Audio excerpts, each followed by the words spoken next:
ആരാണെന്ന് കാണുന്നില്ല. അൺഎക്സ്പെക്ടഡ്ലി ഒരാൾ നമ്മളെ ഹോൾഡ് ചെയ്യാണ്. അപ്പോഴാണ് നോക്കുമ്പോൾ ഇത്രയും വലിയൊരു നടനാണ്. അപ്പൊ എല്ലാവർക്കും നമസ്കാരം. ഇങ്ങനൊരു വേദിയിൽ ഇത്രയും മീഡിയയെ അറ്റൻഡ് ചെയ്യേണ്ട ഒരു അവസ്ഥ, അതൊരു ഞാൻ അഭിനയിച്ച ഒരു സിനിമയിലോ അല്ലെങ്കിൽ അങ്ങനെ ഒരു സന്ദർഭത്തിലാവണമെന്ന് ഞാൻ സ്വപ്നം കണ്ട ഒരാളാണ്. പക്ഷെ ഈ കേരളത്തിന്റെ ചില വൃത്തികേടുകൾ പറയാനാണ് നിയോഗമായത്. അത് പറഞ്ഞുകൊണ്ടേയിരിക്കും. നിങ്ങളെല്ലാവരുടെ സപ്പോർട്ടിന് നന്ദി. ഈ കാര്യത്തിലേക്ക് വരാം. ഒരു ന്യൂസ് ഏജ് എന്ന് പറയുന്ന നമ്മുടെ ഒരു ചാനലില് ഈ നമ്മുടെ ഹേമ കമ്മിറ്റി റിപ്പോർട്ടുമായിട്ട് ബന്ധപ്പെട്ട ഒരു ടോക്ക് വന്നു. ഒരു ഇന്റർവ്യൂ കൊടുക്കുമ്പോൾ അതിന്റെ റിപ്പോർട്ടർ ചോദിക്കുന്നുണ്ട്, താങ്കൾക്ക് ഏതെങ്കിലും ഇത്തരത്തിൽ അനുഭവങ്ങൾ നേരിട്ട് പറയാൻ പറ്റുമോ? ആക്ച്വലി ഞാൻ വരുന്നത് ഒരു പരാതിക്കാരിയോ വിക്ടിമോ അല്ലെങ്കിൽ എനിക്ക് ഏതെങ്കിലും കുറെ വർഷങ്ങൾക്ക് മുമ്പുള്ള ഒരു കാര്യം പറഞ്ഞിട്ട് ആരെങ്കിലും മിസ്യൂസ് ചെയ്ത് അവരുടെ പണം പറ്റുക അല്ലെങ്കിൽ പബ്ലിസിറ്റി സ്റ്റണ്ട് ഇങ്ങനത്തെ ഉള്ള കാര്യത്തിനല്ല വരുന്നത്. ആ ചാനലിലേക്ക് നമ്മളുടെ മറുപടി കൊടുക്കുമ്പോൾ വ്യക്തമായിട്ട് അദ്ദേഹം ചോദിക്കുന്നുണ്ട്, ഇങ്ങനെ കുറെ കാര്യങ്ങൾ നിങ്ങൾ കേൾക്കുന്നുണ്ട്, താങ്കൾക്ക് അനുഭവം ഉണ്ടോ എന്ന് ചോദിക്കുമ്പോൾ സ്വാഭാവികമായിട്ടും എന്നെ പോലെ ഒരാള് അനുഭവം ഇല്ല എന്ന് പറയുമോ ഉണ്ടെന്ന് പറയും. ഉറപ്പായിട്ടും നമ്മൾ ഉണ്ടെന്ന് പറയും. അപ്പോ 2013 റിലീസായ ഒരു പടത്തിൽ നിന്ന്, സൂപ്പർ താരത്തിൽ നിന്ന് എനിക്ക് ഇത്തരത്തിൽ വിത്തൗട്ട് കൺസെന്റ് ഈ ഒരു ഇൻസിഡന്റ് അങ്ങനെ എനിക്ക് അനുഭവപ്പെട്ടു എന്ന് പറഞ്ഞു. അത് ഓൾറെഡി ഞാൻ മീഡിയയുടെ മുമ്പിലെല്ലാം എന്തായിരുന്നു നേരത്തെ പറഞ്ഞതാണ്.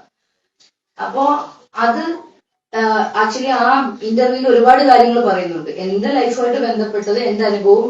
ഇപ്പം കുറെ ആളുകൾ, അതായത് അതിലെ വലിയ നടിയും ചെറിയ നടിയെന്നുള്ള, എന്നെ സംബന്ധിച്ച് ഒരു സ്ത്രീയുടെ അവരുടെ ഡിഗ്നിറ്റി എന്ന് പറയുന്നത് അത് ഏത് തരത്തിലായാലും ഒരേപോലെയാണ്. അതിന് വാല്യൂ എന്ന് പറയുന്നത് ഒന്നാണ്. അവരുടെ നേരെയുള്ള അട്രോസിറ്റി എന്ന് പറയുന്നത് എല്ലാവർക്കും ഒരേപോലെ തന്നെയാണ് പെയിൻ വരുന്നത്. അപ്പൊ ഞാൻ അതിനെ അഡ്രസ് ചെയ്ത് സംസാരിച്ചു. പക്ഷെ മീഡിയാസ് അത് ഏറ്റെടുത്ത് കഴിഞ്ഞപ്പോൾ സോണിയ മൽഹാറിനും തൊടുപുഴയുള്ള ഒരു സൂപ്പർ താരത്തിൽ നിന്നും ഇങ്ങനൊരു അനുഭവം കിട്ടും. പച്ചയ്ക്ക് ചോദിക്കുന്ന സാധനങ്ങളുണ്ട്. അത് പച്ചയ്ക്ക് തന്നെ മുഖത്ത് നോക്കിയത് വലിയവനായിട്ടും പറഞ്ഞിട്ടുണ്ട്. അപ്പൊ എന്നെ മൊത്തത്തിൽ അങ്ങനെയുള്ളവർക്ക് എന്നെ ഇഷ്ടമല്ല. അതുകൊണ്ട് തന്നെ മെയിൻ സ്ട്രീം സിനിമകളിൽ നിന്ന് പണ്ട് മുതലേ എനിക്കൊരു ഇടയില്ല. അപ്പം എനിക്ക് കംഫർട്ട് ആവുന്ന ഒരു സിനിമകളിൽ മാത്രമേ ഞാൻ അഭിനയിക്കുള്ളൂ എന്നുള്ളതാണ്.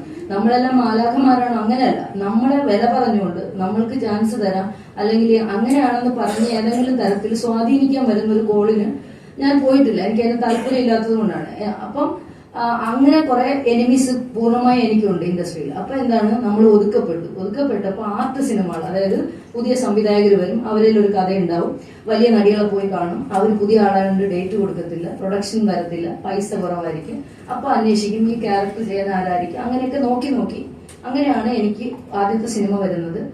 കാറ്റ് പറഞ്ഞ കഥ എന്ന് പറഞ്ഞിട്ടാണ് ഒരു സിനിമ തുടങ്ങുന്നത്. ആ സിനിമ പക്ഷെ റിലീസായിട്ടില്ല. അത് ഞാനായിട്ടുള്ള പ്രശ്നമല്ല.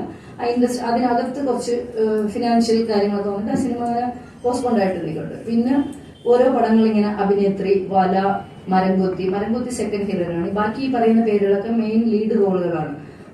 സ്ത്രീ, നിദ്രാടനം, നീരവം, അത് അങ്ങനെ കിഡ്നി ബിരിയാണി, അനിൽ പരശുരാന്റെ വൈഫായിട്ട് അങ്ങനത്തെ കുറെ പടങ്ങള് ഞാൻ അഭിനയിച്ചിട്ടുണ്ട്. അപ്പൊ ഇതിലൊക്കെ എന്ന് പറയുന്നത് എന്റെ ഏറ്റവും വലിയ, എല്ലാവരും ചോദിക്കും ഇത്രയും പടം ചെയ്തിട്ട് നിങ്ങൾ ആരും കണ്ടിട്ടില്ലല്ലോ, നിങ്ങൾ മീഡിയയിൽ ഒന്നും കണ്ടിട്ടില്ല. ശരിയാണ്. എന്റെ 1-2 സിനിമ സ്ത്രീ എന്ന് പറഞ്ഞ് ഇന്ദ്രൻ സേട്ടൻ അതിനകത്തൊരു വില്ലൻ കഥാപാത്രമായിട്ട് ചെയ്യുന്ന ചെറിയൊരു പടമാണ്. ആ പടം എനിക്ക് തോന്നുന്നു 10-12 ഇന്റർനാഷണൽ അവാർഡ് അങ്ങനത്തെ സംഭവങ്ങളൊക്കെ കിട്ടിയിട്ടുണ്ട്. അപ്പൊ നമ്മുടെ ഒരു വേറൊരു ലെവലിലേക്ക് അതിനെ ബൂസ്റ്റ് ചെയ്തൊരു കൊമേഴ്സ്യൽ വാല്യൂ ഉള്ള സിനിമകളിലേക്ക് എനിക്ക് വരാൻ പറ്റിയിട്ടില്ല. അതുകൊണ്ട് എനിക്ക് പലരും ഞാൻ നടി ആണ് എന്ന് പറയേണ്ട ഒരു ഇതാണ്. പക്ഷെ അതിലെനിക്ക് വിഷമമൊന്നുമില്ല. എനിക്ക് നട്ടല് നിവർത്തി നിന്ന് പറയാൻ പറ്റും. അതുകൊണ്ട് എനിക്ക് മീഡിയ അഭിമുഖീകരിക്കുന്നതിനോ അല്ലെങ്കിൽ ആരോടെങ്കിലും നിങ്ങൾ ചോദിക്കുന്ന ചോദ്യങ്ങൾക്ക് കൃത്യമായ ആൻസർ എന്റെ കയ്യിലുണ്ട്. എനിക്ക് ഭയപ്പെടേണ്ട യാതൊരു ആവശ്യമില്ല. പിന്നെ ഈ സിനിമകളിൽ നിന്നൊക്കെ നിങ്ങൾക്ക് വരുമാനം ഭയങ്കര ഇതിൽ കിട്ടി നിങ്ങൾ കോടീശ്വരിയാണെന്ന് ചോദിച്ചാൽ ചിലതിലൊക്കെ നമുക്ക് ചെറിയ പൈസ ആയിരിക്കും. ഇപ്പോ ഒരു സെറ്റ് കംഫർട്ടാണെന്ന് പറഞ്ഞാൽ ചിലപ്പോൾ ഞാൻ കഥ കേട്ടിട്ട് ഓക്കെ നമുക്ക് പറ്റും. അപ്പൊ അവിടെ വേറെ എന്തെങ്കിലും ഉപദ്രവം വരുമെന്ന് ചോദിക്കും. കാരണം നമ്മളുടെ അനുഭവം അങ്ങനെയായിരുന്നു. അപ്പൊ അവർ പറയില്ല, ഒരു പ്രശ്നമില്ല. ആ സേഫ് സോണിൽ നിന്നുകൊണ്ട് വർക്ക് ചെയ്യുമ്പോൾ നമുക്ക് പൈസ കുറവായിരിക്കും, പ്രശ്നമില്ല. ഒരേ ഒരു പടത്തിൽ മാത്രമാണ്, അത് ഞാൻ ഓൾറെഡി പറഞ്ഞു, അത് ഗവർണറുടെ ഓഫീസിൽ 2 വർഷം മുന്നേ ജോലി തരുന്ന റിസൈൻ ചെയ്ത് പോയി. ഇവിടുത്തെ ഏതോ ഒരു മാധ്യമ പ്രവർത്തകൻ ഡൽഹിയിൽ ഗവർണർ സാറിനോട് ചോദിക്കുന്ന ഒരു സ്റ്റേറ്റ്മെന്റ് ഒരു ചാനലിൽ കണ്ടിരുന്നു ഞാൻ. അത് നല്ല കാര്യം, അതാരായാലും അവർക്ക് കൺഗ്രാജുലേഷൻ. അത് ആ ഒരു വിഷയം അവിടെ പോലും നമ്മൾ ചെറിയ കാര്യമായിട്ട് പറഞ്ഞത് അത് അവിടെ ചോദിച്ചു. ചാനലാന്ന് എനിക്ക് ഓർമ്മയില്ല, സോറി. അപ്പം ആ സാറ് പറയുന്നുണ്ട് കൃത്യമായിട്ട് അങ്ങനെ ഒരു പരാതി എനിക്ക് വന്നിട്ടില്ല. പരാതി വന്നാല് ഞാൻ അതിൽ പരിഹരിക്കും. പക്ഷെ 2 വർഷം മുമ്പ് അവർ വിട്ടുപോയതായിട്ടാണ് മീഡിയ റിപ്പോർട്ട് ചെയ്തതെന്ന് ഗവർണർ സാർ പറയുന്നത്. ശരിയാണ്, അയാൾ അവിടെ നിന്ന് 2 വർഷം മുമ്പ് വിട്ടുപോയി. ഞാൻ പറഞ്ഞു വന്ന വിഷയങ്ങൾ അതൊന്നുമല്ല. എനിക്ക് ഒരുപാട് സാമ്പത്തികമായിട്ട് എന്നെ പറ്റിച്ച് വലുതായ ആൾക്കാരൊക്കെ ഉള്ളൂ. ഞാൻ ആർക്കും കൊടുക്കാനില്ല. പിന്നെ കൊടുക്കാനുള്ളതെന്ന് വെച്ചാൽ ഒരു സിനിമയുടെ എന്റെ ഒരു സുഹൃത്തിനെ വെച്ച് ഒരു സിനിമയിൽ ഈ പറഞ്ഞ എനിക്ക് 3 ലക്ഷം രൂപ തരാനുള്ള ഒരു സിനിമയിൽ എന്റെ ഒരു സുഹൃത്തിനെ കൊണ്ട് ഇൻവെസ്റ്റ് ചെയ്യിപ്പിക്കേണ്ടി വന്നു. അതുമായിട്ട് ബന്ധപ്പെട്ട ഞാനും കൂടി നിന്നിട്ടാണ് ആ സിനിമ ചെയ്തത്. അതുകൊണ്ട് ഞാൻ തിരിച്ചു കൊടുക്കണമെന്നൊക്കെയുള്ള വിഷയങ്ങൾ വന്നിരുന്നു. അങ്ങനെ ഒരു ഇത് കിടപ്പുണ്ട്. അങ്ങനെ അല്ലാതെ ഞാനായിട്ട് വേറെ ആർക്കും ഞാൻ കഷ്ടപ്പെട്ട് കടം വാങ്ങിയാലും ഞാൻ വേറൊരാൾക്ക് ബുദ്ധിമുട്ടുണ്ടാക്കുന്ന ഒരു കാര്യത്തിലും നിൽക്കത്തില്ല. അപ്പം ഞാൻ ഇവിടെ ഒരു 12 വർഷമായിട്ട് ഞാൻ തിരുവനന്തപുരത്തുണ്ട്. ഈ 2015 എന്റെ ഹസ്ബൻഡിന് ക്യാൻസർ വന്ന് മരണപ്പെടുന്നത്. പെട്ടിട്ടും ഞാൻ ഇവിടെ തന്നെ ഉണ്ട്, ഞാൻ എവിടെയും പോയിട്ടില്ല. പിന്നെ ഇത്രയും വർഷങ്ങളിലും ഞാൻ ഒരേ സ്ഥലത്ത്, അതായത് ഇവിടെ തിരുവനന്തപുരത്ത് കരമനയ്ക്കടുത്ത് അവിടെ തന്നെയാണ് ഞാൻ ഈ 12 വർഷമായിട്ട് താമസിക്കുന്നത്, ഒരേ സ്ഥലത്ത്. എന്ന് വെച്ചാൽ എനിക്ക് ഈ നാട് ഇഷ്ടം, അങ്ങനെ ഒരു കംഫർട്ട് ആയത് കൊണ്ടാണ് അവിടെ നിൽക്കുന്നത്. എന്നെ ആരും ഒന്നും പറഞ്ഞിട്ടില്ല, ഞാൻ സേഫാണ്. എന്റെ സേഫ് സോണാണ് ഞാൻ എപ്പോഴും നോക്കുന്നത്. പിന്നെ എനിക്ക് ഒരു NGO ഉണ്ട്. അതിപ്പോ ഒരു നിങ്ങൾക്കറിയാം, ഒരു കഴിഞ്ഞ 19 വർഷമായിട്ട് ഞാൻ ഈ തെരുവിലെ ആളുകൾക്കൊപ്പമാണ്. സിനിമാ നടി എന്ന് അങ്ങനെ അറിയപ്പെടുന്നതിലൊന്നും എനിക്ക് വലിയൊരു അങ്ങനെ ഒരു ക്രെഡിറ്റോ കാര്യങ്ങളോ ഒന്നും എന്നെ സംബന്ധിച്ച് ഞാൻ അങ്ങനെയല്ല. സിനിമ വന്നാൽ നല്ല സിനിമ കംഫർട്ടായിട്ട് അഭിനയിക്കണം ആസ് ആർട്ടിസ്റ്റ്, അത് ഓക്കെ. പക്ഷെ എനിക്കൊരു സോഷ്യൽ വർക്കർ എന്ന് കേൾക്കുമ്പോൾ ഉണ്ടാകുന്ന ഒരു അഭിമാനമുണ്ട്, എല്ലാവരും തരുന്ന റെസ്പെക്ട്, അതെനിക്ക് ഭയങ്കര ഇഷ്ടമാണ്. അപ്പൊ അതിന് കീപ്പ് ചെയ്യാനാണ് ഞാൻ ശ്രമിക്കുന്നത്. അപ്പൊ 19 വർഷമായിട്ട് നമ്മളെ കൊണ്ട് പറ്റുന്ന രീതിയിൽ തെരുവിൽ നിന്ന് ആളുകളെ എടുക്കുക, കുഷ്ഠരോഗികളെ നോക്കുക, മറ്റുള്ളവർക്ക് ആഹാരം കൊടുക്കുക, ബ്ലഡ് കൊടുക്കുക, നമ്മളെ കൊണ്ട് പറ്റുന്ന ചെറിയ ചെറിയ കാര്യങ്ങളായിരിക്കും. ഒത്തിരി വലിയ കാര്യങ്ങൾക്ക് നമ്മൾ ചെയ്യാൻ പറ്റത്തില്ല. അപ്പോൾ പല NGOസുമായിട്ട് നമ്മൾ സഹകരിച്ച് പ്രവർത്തിച്ചിട്ടുണ്ട്. കേരള ബ്ലൈൻഡ് അസോസിയേഷൻ എന്ന് പറഞ്ഞിട്ട് കോഴിക്കോടുള്ള ഒരു NGOയുടെ പേട്ടറാണ്, ചീഫ് പേട്ടറാണ്. അപ്പോൾ അങ്ങനെയൊക്കെ ഒരുപാട് കാര്യങ്ങൾ എനിക്ക് കണക്ട് ചെയ്തിട്ടുണ്ട്. അപ്പൊ എനിക്കൊരു ആഗ്രഹം തോന്നി, എന്റെ കുറെ മിഷനുണ്ട്. ഈ ലോകം സമാധാനമായിട്ടിരിക്കണമെന്ന്, യുദ്ധമില്ലാത്ത അങ്ങനത്തെയൊക്കെ എന്റെ കുറെ കാര്യങ്ങളുണ്ട്. അതെല്ലാം ഇവിടെ പറയാൻ പറ്റില്ല. അങ്ങനെയാണ് ഞാൻ ഗ്ലോബൽ പീസ് അതോറിറ്റി എന്ന് പറഞ്ഞിട്ട് ഈ പീസ് ബിൽഡിങ്ങിന് വേണ്ടി കുട്ടികളിലേക്ക് ഇത്തരം കാര്യങ്ങൾ എത്തിക്കുക എന്നുള്ള ഒരു നല്ല ഉദ്ദേശത്തോടെ ഇങ്ങനെ ഒരു NGO സ്റ്റാർട്ട് ചെയ്ത് എന്റെ ഓഫീസ് വന്നിട്ട് ഡൽഹിയിലാണ്. ചെറിയൊരു ഓഫീസും കാര്യങ്ങളായിട്ടുണ്ട്. പിന്നെ നിരന്തരം നമുക്ക് സ്റ്റാഫിനെ വെച്ചൊന്നും പ്രവർത്തിക്കാൻ പറ്റാത്തതുകൊണ്ട് അതങ്ങനെ പോകുന്നുണ്ട്. ഗവൺമെന്റിന്റെ ഫണ്ടോ കാര്യങ്ങളോ വന്നിട്ടില്ല. നല്ലവരായ നിങ്ങളെ പോലെയുള്ള പൊതുജനങ്ങളുടെ ചെറിയ ചെറിയ സപ്പോർട്ടുകൾ, കേരള പോലീസിൽ ഒരുപാട് ആളുകൾ, പ്രവാസികളായ സഹോദരങ്ങൾ, നല്ല വ്യക്തികളായിട്ടുള്ള ആളുകൾ, അവർ തരുന്ന 500 1000 ഒക്കെ വെച്ചിട്ടായിരിക്കും നമ്മൾ ഓരോ കാര്യം ചെയ്യുന്നത്. അവർക്ക് എല്ലാവർക്കും ഈ അവസരത്തിൽ നന്ദി പറയുന്നു. അതാണ് എന്റെ ഒരു ബാക്ക്ഗ്രൗണ്ട്. പിന്നെ ഇപ്പൊ ഈ പറഞ്ഞു വന്ന എക്സാക്ട് കാര്യത്തിലേക്ക് വരാം. ആ ഒരു വിഷയം 2013 നടക്കുന്നത് ഇനി ഞാൻ പറയാം. ഇപ്പൊ ഞാനത് മാധ്യമങ്ങളുടെ മുമ്പിൽ നിങ്ങളത് പല രീതിയിലും ആഘോഷമാക്കിയതാണ്. ഇപ്പൊ ഞാൻ തന്നെ പറയുകയാണ്. പിഗ്മാൻ എന്നാണ് സിനിമയുടെ പേര്, അവിര റബേക്ക എന്നാണ് സംവിധായകന്റെ പേര്.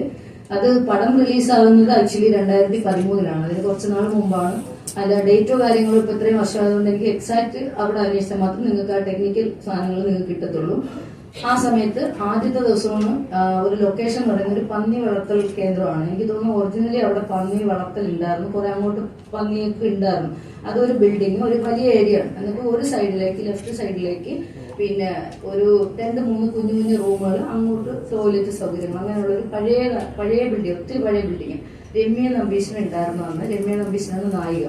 അപ്പം ഈ അഭിരാനബേക്ക സാറ് നമ്മൾ ചെന്ന് കഴിഞ്ഞിട്ട് സാറ് പറഞ്ഞത്, പിന്നെ എനിക്കിപ്പോ ഈ സാധാരണഗതിയിൽ ജൂനിയർ ആർട്ടിസ്റ്റ് ഒക്കെ വന്ന സാധാരണ ലൊക്കേഷനിൽ ഒരു പരിഗണനയൊന്നും കിട്ടത്തില്ല. അതായത് ഇപ്പൊ ഡയറക്ടർ വന്ന് ഷേക്കാൻ കൊടുക്കും, വലിയ നടികളൊക്കെ വരുമ്പോൾ പോയിട്ട് ഭയങ്കരമായിട്ട് ഷേക്കാൻ കൊടുക്കും. പക്ഷെ ജൂനിയർ ആർട്ടിസ്റ്റിനെ കാണുമ്പോൾ അവർക്ക് പുച്ഛമായിരിക്കും. സത്യമാണ്, ഇനിയിപ്പോ ആർക്കെങ്കിലും തട്ടിയാലും ശരി തന്നെയാണ്. അപ്പൊ ഞാൻ പക്ഷെ എനിക്ക് ഈ സോഷ്യൽ വർക്കറൊക്കെ ആയതുകൊണ്ട് എനിക്കൊരു, ഞാൻ എപ്പോഴും ബാക്കിൽ നിൽക്കാനല്ല, ഇച്ചിരി അങ്ങോട്ട് അടുത്തോട്ട് ചെല്ലും സാറിനൊക്കെ വിളിച്ചപ്പോ. അപ്പൊ സാറ് പ്പെട്ടു. പുള്ളിക്കാരി അതിൽ ഇങ്ങനെ ഇരുന്നു, ലാപ്പിൽ കളിച്ചുകൊണ്ടിരുന്നു. ജയസൂര്യ ഇങ്ങനെ ഹായ് എന്ന് പറഞ്ഞിട്ട് പുള്ളിക്കാരനെ അങ്ങോട്ട് പോയി, ഞാൻ കണ്ടില്ല. അപ്പം പ്രൊഡക്ഷൻ കൺട്രോളറോ മേക്കപ്പിൽ ആരോ പറഞ്ഞു താങ്കളുടെ സീനും ആകാറായി, അപ്പൊ പോയിട്ട് ഡ്രസ് ചേഞ്ച് ചെയ്ത്, ഓഫീസ് സ്റ്റാഫായിട്ടാണ്, അപ്പം പോയിട്ട് ഡ്രസ് ചേഞ്ച് ചെയ്ത് മേക്കപ്പ് ഒക്കെ ചെയ്ത് റെഡി ആയിക്കോളൂ, ഫസ്റ്റ് ഷോട്ടിൽ ഇങ്ങനെ ഒരു ഓഫീസാണ്, അപ്പം ചെയറിൽ ഇരുന്നാൽ മതി എന്ന് പറഞ്ഞു. അപ്പൊ ഞാൻ പോയിട്ട്, ഞാൻ ഇവിടെ നിന്ന് എനിക്ക് തോന്നുന്നത് എന്റെ ഓർമ്മ ശരിയാണെങ്കിൽ ലൊക്കേഷനിലേക്ക് തന്നെയാണ് പെട്ടിയായിട്ട് പോകുന്നത്. അപ്പൊ അവിടെ നിന്ന് പോയി ഡ്രസ് ചേഞ്ച് ചെയ്തു, മേക്കപ്പും ചെയ്തു. അപ്പൊ നമ്മള് എപ്പോഴും ഷോട്ടിന് കയറുന്നതിന് മുമ്പ് ചിലപ്പോൾ കുറെ ടൈം ക്യാമറയുടെ പിന്നിൽ ഇരിക്കുമ്പോൾ നമ്മള് വാഷ്റൂമിലൊക്കെ പോകണമല്ലോ. അപ്പം നേരത്തെ വെള്ളമൊക്കെ കുടിച്ച് വാഷ്റൂമിലൊക്കെ പോയി സെറ്റ് ആയിട്ടായിരിക്കും നമ്മൾ അഭിനയിക്കാൻ പോയി നിൽക്കുക. എല്ലാ ആർട്ടിസ്റ്റുകളും അങ്ങനെ തന്നെയാണ്. അപ്പൊ അങ്ങനെ മേക്കപ്പും കോസ്റ്റ്യൂമും എല്ലാം കഴിഞ്ഞിട്ട് ഞാൻ ഒന്നുകൂടി വാഷ്റൂമിൽ പോയിട്ട് തിരിച്ചു വരാമെന്ന്, തിരിച്ചു വരുമ്പോ ഞാൻ കാണുന്നില്ല, ആരാണെന്ന് കാണുന്നില്ല. അൺഎക്സ്പെക്ടഡ്ലി ഒരാൾ നമ്മളെ ഹോൾഡ് ചെയ്യാണ്. അപ്പോഴാണ് നോക്കുമ്പോൾ ഇത്രയും വലിയൊരു നടനാണ്. അപ്പൊ ഞാൻ കൂടെ ചോദിക്കുന്നുണ്ട്. അപ്പൊ അതിനെക്കുറിച്ചുള്ള മറ്റു കാര്യങ്ങളെല്ലാം നമ്മൾ വിശദമായിട്ട് പല മീഡിയയിലും പറഞ്ഞിരുന്നു, പല ഇന്റർവ്യൂവിലും കൊടുത്തു. അതാണ് തുടക്കം. ആ നടന്ന സംഭവത്തിൽ അപ്പൊ തന്നെ ഞാൻ പിടിച്ച് തള്ളുമ്പോ ഞാൻ കരയുന്നുണ്ടായിരുന്നു. നമ്മൾ അൺഎക്സ്പെക്ടഡ് ആകുമ്പോൾ പേടിക്കുമല്ലോ. അപ്പൊ ഇങ്ങനെ കണ്ണ് മേക്കപ്പാണ് ഫുള്ള്. അപ്പൊ ഇങ്ങനെ കണ്ണുനീര് വന്ന് ഇങ്ങനെ തള്ളി പെട്ടെന്ന് അയ്യോ നാക്കിയിട്ട് ഉറക്കെന്ന് നിലവിളിക്കുന്ന വലിയ അറ്റാക്കോ കാര്യങ്ങളൊന്നുമില്ല. മീഡിയ ആവശ്യമില്ലാതെ ഞാൻ പറയുന്ന വാക്കല്ലാതെ വളച്ചൊടിക്കരുത് എന്നുള്ളൊരു ഇതുണ്ട്. കാരണം ഞാൻ പറയുന്ന സത്യം മാത്രമേ മീഡിയയും കൊടുക്കുക എന്നുള്ളൊരു വലിയ റിക്വസ്റ്റ് ആണ്. അത് ഏത് വ്യക്തിയായാലും വെറുതെ ഒരാൾക്ക് മേലെ ഇല്ലാത്ത ആരോപണം ഉന്നയിക്കാനും അങ്ങനെയൊന്നും എന്നെ കിട്ടത്തില്ല. അപ്പം പുള്ളിയെ തള്ളിയപ്പം നമ്മൾ ഉദ്ദേശിക്കുന്ന ബലമല്ല ആൾക്ക്, നല്ല ബലമുള്ള കൈയാണ്. അപ്പം ശരിക്കും വന്ന് ഹോൾഡ് ചെയ്തപ്പോൾ ഞാൻ പേടിച്ചിട്ട് ഞാൻ ഇങ്ങനെ തള്ളിയപ്പം പുള്ളി 2 സ്റ്റെപ്പ് ബാക്കിലോട്ട് മാറി. അപ്പൊ ഞാൻ പറഞ്ഞു ദിസ് ഈസ് നോട്ട് ഫെയർ, എനിക്ക് തീരെ ഇഷ്ടപ്പെട്ടില്ല. നിങ്ങൾ എത്ര വലിയ നടനും ആയിക്കോട്ടെ വിത്തൗട്ട് മൈ കൺസെന്റ് ഇപ്പൊ ഇങ്ങനെ ചെയ്തത് എനിക്ക് ഇഷ്ടമായില്ല എന്ന് പറഞ്ഞു. അപ്പം എന്റെ അടുത്ത് പറഞ്ഞു വെരി സോറി, എനിക്കങ്ങ് പെട്ടെന്ന് അങ്ങ് പറ്റിപ്പോയതാണ്. പെട്ടെന്ന് പറ്റിയതല്ല, എനിക്ക് താങ്കളുടെ സോഷ്യൽ സർവീസും അല്ലെങ്കിൽ നിങ്ങളുടെ ഒരു മനസ്സ് ഭയങ്കര ഇഷ്ടമാണ്. അപ്പൊ ഞാൻ പറഞ്ഞു അങ്ങനെ ഒരുപാട് നല്ല കാര്യങ്ങൾ ചെയ്യുന്ന ആൾക്കാരുണ്ട്, നിങ്ങൾ എല്ലായിടത്തും ഇങ്ങനെ അങ്ങനെയല്ല, സോണിയന് പ്രത്യേക ഒരു ഇഷ്ടമാണ് എന്ന് പറഞ്ഞിട്ട് അങ്ങനെ പറയുമല്ലോ കൂടുതൽ ഇങ്ങനെ. അത് സ്വാഭാവികമായിട്ടും ബട്ടറിങ് ചെയ്ത ആൾക്കാർ പറയും. ആ ഒരു രീതിയിൽ പറഞ്ഞിട്ട് പറഞ്ഞു ഞാൻ എന്റെ ഓർമ്മ ശരിയാണെങ്കിൽ, അതിൽ എന്തെങ്കിലും മിസ്റ്റേക്ക് ഉണ്ടെങ്കിൽ നിങ്ങൾ ക്ഷമിക്കുക. എന്റെ ഓർമ്മ ശരിയാണെങ്കിൽ ഞാനൊരു ബ്ലാക്ക് ടീഷർട്ടും ഒരു ദുബായിൽ നിന്ന് കിട്ടിയ ഒരു ബ്ലാക്ക് ടീഷർട്ടും ഒരു ബ്ലൂ ജീൻസും ആണെന്നാണ് ആ സിനിമ. ഞാൻ ആരൊക്കെയോ ഫേസ്ബുക്കിലൊക്കെ അത് കോപ്പി ചെയ്തിട്ടേക്കുന്നുണ്ട്, എനിക്ക് നോക്കാൻ പറ്റിയിട്ടില്ല ടൈം കൃത്യമായിട്ട് കളറ്. അപ്പൊ ഞാൻ ആ സിനിമ തിയേറ്ററിൽ കണ്ട ഓർമ്മ എനിക്കില്ല, വെരി സോറി. കാണാത്ത വേറൊന്നുമല്ല, ആ സമയത്ത് എന്റെ കുടുംബാംഗങ്ങളെല്ലാം ഹോസ്പിറ്റലൈസ്ഡ് ഒക്കെ ആയിരുന്നു, അതുകൊണ്ടാണ്. അപ്പോ ഞാൻ ശരിക്കും പറഞ്ഞാൽ ഈ ഡ്രസ്സാണ്. അപ്പൊ എന്റെ അടുത്ത് ആ ഡ്രസ്സിനെ കുറിച്ചും ആള് പറയുന്നുണ്ട്, ഈ ഡ്രസ്സും നിങ്ങളുടെ ഒരു സ്വഭാവവും അങ്ങ് പറ്റിപ്പോയതാണെന്ന് പറഞ്ഞു. അപ്പൊ ഇങ്ങനെ മാപ്പ് പറഞ്ഞിട്ട് പറഞ്ഞു. അപ്പൊ തന്നെ ഇതെല്ലാം 2 മിനിറ്റിൽ നടക്കുന്ന കാര്യങ്ങളാണ്. അപ്പം ക്രൂസ് എല്ലാം എനിക്ക് തോന്നുന്നു അടുത്ത ബിൽഡിംഗ് ആണ്. എല്ലാവർക്കും അങ്ങനെ പെട്ടെന്ന് കാണാൻ വെച്ച് ഈ ബിൽഡിംഗ് ഇങ്ങോട്ടും ആ ഷൂട്ട് നടക്കുന്ന സ്ഥലം കണ്ടു. പക്ഷെ എനിക്ക് തോന്നുന്നത് രമ്യ നമ്പീഷിന് അപ്പുറത്തെ റൂമിൽ ആ സൈഡിലുണ്ട് കോസ്റ്റ്യൂമിന്റെ ആൾക്കാരുണ്ട്. ഓരോരോ മുറികളാണ്, ചെറിയ ചെറിയ പഴയ ബിൽഡിംഗ് മുറികളാണ്. അപ്പൊ ഇദ്ദേഹം എന്റെ അടുത്ത് പറഞ്ഞു ഇതിപ്പോ ആരും കണ്ടിട്ടില്ല, ഇനിയിപ്പോ ഇതിനെ ഒരു വിഷയം ആക്കുമോ സാറിനോട് പറയുമെന്ന് ചോദിച്ചു. അതായത് സംവിധായകൻ അഭിരാജ് ബേക്കയോട്. ഞാൻ പറഞ്ഞു അപ്പൊ എനിക്ക് പെട്ടെന്ന് ഇത്രയും വലിയ നടനല്ലേ അവരുടെ ഒരു ഇമേജ് അങ്ങനെ ഞാൻ പെട്ടെന്ന് വിചാരിച്ചിട്ട് ഞാൻ പറഞ്ഞു ഇല്ല, എനിക്കൊരു ചെറിയൊരു ടെൻഷനുണ്ട്, അഭിനയിക്കാൻ വന്നാണ് ഫസ്റ്റ് വന്നത് ഈ ലൊക്കേഷനിൽ, എനിക്ക് അതിന്റെ ഒരു ചെറിയൊരു ബുദ്ധിമുട്ടുണ്ട് എന്ന് പറഞ്ഞപ്പം കൂളാകുക, കണ്ണീരൊക്കെ തുടച്ചിട്ട് ഒന്നുകൂടെ പോയി മേക്കപ്പ് ഒക്കെ ചെയ്ത് കൂളായിട്ട് പോകാന്ന് പറഞ്ഞിട്ട് അങ്ങ് പോയി. ഇനി നമ്മൾ നല്ല ഫ്രണ്ട്സ് ആയിരിക്കും, ഒരു കാര്യത്തിലും ഞാനിനി ടച്ച് പോലും ചെയ്യില്ലെന്ന് പറഞ്ഞു. അപ്പൊ എനിക്ക് തോന്നുന്നത് ഒരു 3-4 ദിവസം നമ്മൾ അവിടെ ഉണ്ടായിരുന്നു, അഭിനയിച്ചിട്ടുണ്ട്. വേറെ ആരും ഒരു ബുദ്ധിമുട്ടും തന്നിട്ടില്ല, ഉള്ള പൈസയൊക്കെ മേടിച്ച് വീട്ടിൽ വന്നു. ഹസ്ബൻഡിനോടും എന്റെ ഏറ്റവും അടുത്ത വേണ്ടപ്പെട്ട ആൾക്കാരോടും എന്റെ സുഹൃത്തുക്കളോടും ഞാൻ ഈ ഇത്രയും വലിയൊരു നടനെ നമ്മളിങ്ങനെ തുടക്കമല്ലോ, ജൂനിയർ ആർട്ടിസ്റ്റ് ആണ്, ഇതൊക്കെ വലിയൊരു സംഭവമായിട്ടാണ് നമുക്ക് ഭയങ്കരമായിട്ട് നമുക്ക് ആ സമയത്ത് ഇത്രയും കൂടെ ചെറുപ്പമല്ലേ. അപ്പൊ ഇങ്ങനെ ഇത് കാര്യങ്ങൾ മനസ്സിലാക്കണം. പിന്നെ ഇൻഡസ്ട്രിയിൽ ഇങ്ങനെ കയറി പിടിക്കലോ അല്ലെങ്കിൽ ടച്ച് ചെയ്യാനുള്ള പെർമിഷനുള്ള ആൾക്കാരൊക്കെയാണ്, അവർക്ക് നമ്മളൊക്കെ ഇങ്ങനെ യൂസ് ചെയ്യാൻ പറ്റുന്ന ഒരു അവസ്ഥയിലാണ് ഇൻഡസ്ട്രി എന്നും ആ സമയത്ത് എനിക്ക് അറിയത്തില്ല. അപ്പൊ അതൊരു വലിയൊരു ഇതായിട്ട് തോന്നി. ഞാൻ വീട്ടിൽ വന്ന് പറഞ്ഞപ്പോൾ മനോട്ടൻ ഹസ്ബൻഡ് പറഞ്ഞു ഒരു കാര്യം ചെയ്യും, മോള് കംഫർട്ട് അല്ലെങ്കിൽ സിനിമ വിട്ടേക്ക്, പിന്നെ ആള് എന്തെങ്കിലും ചെയ്താക്കണോ ഞാൻ ചോദിക്കണമെന്നൊക്കെ ചോദിച്ചു. ഞാൻ പറഞ്ഞു വേണ്ട, വെറുതെ ഒരു വിഷയം ഒന്നും, ഞാൻ നിങ്ങൾ ഉദ്ദേശിക്കുന്ന ആളല്ല, എനിക്ക് ഭയങ്കര ഈ വഴക്കുണ്ടാക്കുക അതൊക്കെ എനിക്ക് ഭയങ്കര ഭയമുള്ള ആളാണ്. ഞാൻ ഒതുങ്ങി മാക്സിമം പോകും, പക്ഷെ തലയിൽ കയറാൻ വന്നു കഴിഞ്ഞാൽ ഞാൻ വിടത്തൂല്ല. അപ്പം ഇത് ഞാൻ എന്റെ ഹസ്ബൻഡിനോട് പറഞ്ഞപ്പോൾ ആള് പറഞ്ഞു ഓക്കെ നമുക്ക് പ്രശ്നം ഉണ്ടാക്കണമെന്ന്. ആ സാധനം അവിടെ ക്ലോസ് ചെയ്തു. അത് കഴിഞ്ഞിട്ട് ഇപ്പൊ എല്ലാരും ചോദിക്കുന്ന വിഷയം, എന്തുകൊണ്ട് നിങ്ങൾ ഈ സാധനം ഇപ്പൊ ഇത് സംസാരിച്ചു, ഇപ്പൊ നിങ്ങൾക്ക് ഫെയിമിന് വേണ്ടിയിട്ടല്ലേ, പണത്തിന് വേണ്ടിയിട്ടല്ലേ നിങ്ങൾ ഇതെന്തിന് ഈ വിഷയം ഉന്നയിച്ചു നോക്കി. ഇനി ഒരു കാര്യം കൂടെ നിങ്ങൾ ശ്രദ്ധിക്കാറുണ്ട്, ഇതേ വ്യക്തി തന്നെ നമ്മൾ നല്ല സുഹൃത്തുക്കളാണ്. ആക്ച്വലി ഇപ്പോഴും എന്റെ കോണ്ടാക്ട്സിൽ അദ്ദേഹത്തിന്റെ നമ്പറും കാര്യങ്ങളും ഒക്കെ ഉണ്ട്. അപ്പൊ പിന്നെ പല സാഹചര്യങ്ങളിൽ എന്റെ ഇപ്പൊ സ്റ്റാറ്റസിൽ നമ്മളിപ്പോ ഏതെങ്കിലും ഒരു പാവപ്പെട്ട രോഗിക്ക് വേണ്ടി ഓരോ കാര്യം പറയുമ്പോ എല്ലാം പറയണമല്ലോ, ഒരു വാക്കുകൊണ്ട് പോലും ഒരു മെസ്സേജിലോ വേറെ ഒരു തരത്തിലും എന്നെ പിന്നീട് ഒരിക്കലും അദ്ദേഹം ബുദ്ധിമുട്ടിച്ചിട്ടില്ല. പിന്നെ അദ്ദേഹം എന്റെ സ്റ്റാറ്റസോ അല്ലെങ്കിൽ നമ്മൾ കൊടുക്കുന്ന ഈ പോസ്റ്ററുകൾ ഉണ്ടാവുമല്ലോ പാവങ്ങളെ സഹായിക്കണമെന്ന്, അങ്ങനെയുള്ള കാര്യത്തിനൊക്കെ അദ്ദേഹം ഇടപെട്ടിട്ടുണ്ട്. ഞാൻ എന്റെ കയ്യിൽ പൈസ മേടിച്ചിട്ടില്ല, നേരിട്ട് അർഹതപ്പെട്ട ഫാമിലിയുടെ നമ്പർ കൊടുക്കും അല്ലെങ്കിൽ അക്കൗണ്ട് നമ്പർ കൊടുക്കും, അത് ക്ലിയർ ചെയ്യും, അങ്ങനെ ചെയ്തിട്ടുണ്ട്. അപ്പൊ എനിക്ക് സത്യം പറഞ്ഞാൽ എനിക്ക് റെസ്പെക്ട് ആണ് പുള്ളിയോട്, അങ്ങനെയുള്ള കാര്യങ്ങളൊക്കെ ചെയ്യുന്നുണ്ട്. നമുക്ക് ആ ഒരു വിഷയം കഴിഞ്ഞു, അത് അവിടെ ക്ലോസ് ചെയ്തു. പക്ഷെ നമ്മുടെ ഉള്ളിൽ മരിക്കണവരെ അങ്ങ് 2013 നടന്നത് നമ്മളെ ജീവനുള്ള കാലം നമ്മളെ മെമ്മറിയിൽ ഉണ്ടാവുമല്ലോ, സ്വാഭാവികമായിട്ട് ഉണ്ടാവും. ഇൻഡസ്ട്രിയിൽ ആദ്യത്തെ അനുഭവമാണ്. പിന്നീട് നിരന്തരം പല അനുഭവങ്ങൾ വന്നപ്പം എനിക്ക് മനസ്സിലായത്. പിന്നെ ഞാൻ ലൊക്കേഷനിൽ പോകുമ്പോൾ ഞാൻ ജൂനിയർ ആർട്ടിസ്റ്റാണ്, എനിക്ക് കിട്ടുന്നത് 500 1000 ഒക്കെ ആയിരിക്കും. പക്ഷെ ഞാനൊരു പെണ്ണിനെയും കൊണ്ടായിരിക്കും പോണത്. അത് വീട്ടുകാരോട് ഇത് പറയാൻ പറ്റില്ല. അവരോട് പറഞ്ഞത് ബാഗ് എനിക്ക് ഒറ്റയ്ക്ക് എടുക്കാൻ പറ്റത്തില്ല, അപ്പോൾ ഒരു സ്റ്റാഫിനെ വേണമെന്ന് പറഞ്ഞിട്ട് ഏതെങ്കിലും ഒരു സ്ത്രീയെ വെച്ചിട്ടാണ് നമ്മൾ. ഈവൻ എനിക്ക് തോന്നുന്നു തിരുവനന്തപുരത്ത് ലൊക്കേഷനിൽ പോലും ഞാൻ ഗീതാഞ്ജലിയുടെ ലാലേട്ടൻ അഭിനയിച്ച ലൊക്കേഷനിൽ പോലും ഞാൻ എന്റെ കൂടെ സ്റ്റാഫ് കാര്യങ്ങളുണ്ടായിരുന്നു. എന്റെ വല്യച്ഛന്റെ മോൾ ആ സമയത്ത് വന്നിരുന്നു. അപ്പൊ എന്ന് വെച്ചാൽ എനിക്ക് ഒരു ഇത് പെട്ടി ചുമക്കണം മാത്രമല്ല, എനിക്ക് ഇത്തിരി കൂടെ ഒരു ധൈര്യവും അങ്ങനെ അതിന് വേണ്ടിയിട്ട് ആ സമയത്ത് അങ്ങനെയാണ്. എന്ന് വെച്ചിട്ട് പോകുന്ന ലൊക്കേഷനിലെല്ലാം വലിയ വലിയ നടികളാണ് വരുന്നത്, എത്രയും സുന്ദരികളാണ്. നമ്മളൊക്കെ നോർമൽ ആളുകളാണ്, ഭയങ്കര സൗന്ദര്യമുള്ള ആൾക്കാരാണ്, കുട്ടികളാണ് വരുന്നത്. ആരും അങ്ങനെയൊന്നും കയറി അറ്റാക്കും പിടിക്കാനും ഇല്ല. അതൊക്കെ നമ്മളെ തെറ്റിദ്ധാരണകളാണ്. സിനിമാ ലോകത്ത് എല്ലാവരും വീരന്മാരാണെന്നൊരു ധാരണ ഉണ്ട്. അങ്ങനെയൊന്നും നിങ്ങൾ മാധ്യമങ്ങളും കൊടുക്കരുത്. You're watching me on metromatney.com. metromatney.com. Subscribe for more videos. Subscribe here for more videos. Subscribe now. Thank you.